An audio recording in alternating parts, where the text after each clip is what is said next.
Firstly, I would like to thank my mom, and I would like to say thank you for your sacrifices, for sacrificing your time to put me in such camp.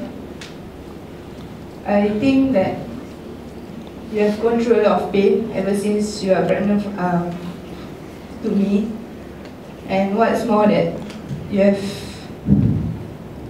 raised me up till I'm 16 now. I think that I've given you so much pain. I've disappointed you.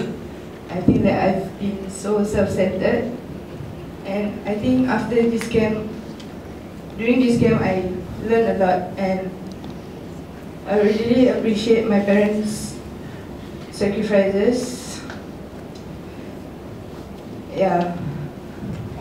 I'm really sorry, Mommy and Daddy. I love you so much.